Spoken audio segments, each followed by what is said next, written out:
ইসরায়েলের পর যুক্তরাষ্ট্র ইরানে হামলা করলে পরিস্থিতি আরো উত্তপ্ত হয়ে ওঠে, আর এই উত্তাপ ছড়িয়ে পড়েছে গোটা মধ্যপ্রাচ্যে। এমন প্রেক্ষাপটে কাতারে অবস্থানরত মার্কিন নাগরিকদের লুকিয়ে থাকার পরামর্শ দিয়েছে দোহায় অবস্থানরত মার্কিন দূতাবাস।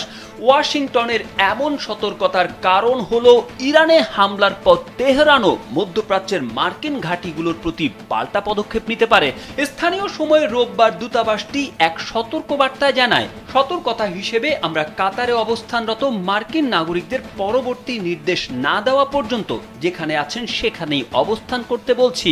তবে ওই বার্তায় এই নির্দেশনার পেছনে কোনো নির্দিষ্ট কারণ কিংবা হুমকির বিবরণ দেওয়া হয়নি।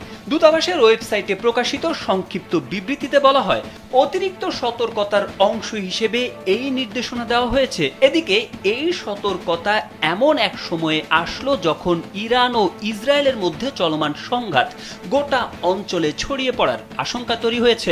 বিশেষ করে যুক্তরাষ্ট্র শনিবার মধ্যরাতে ইরানের 3টি পারমাণবিক স্থাপনায় হামলা চালানোর পর পরিস্থিতি আরো উত্তপ্ত হয়ে ওঠে। এর আগেও গেল সপ্তাহে কাতারে অবস্থিত মার্কিন দূতাবাস তাদের কূটনৈতিক ও নাগরিকদের বাড়তি সতর্কতা অবলম্বনের পরামর্শ দিয়েছিল।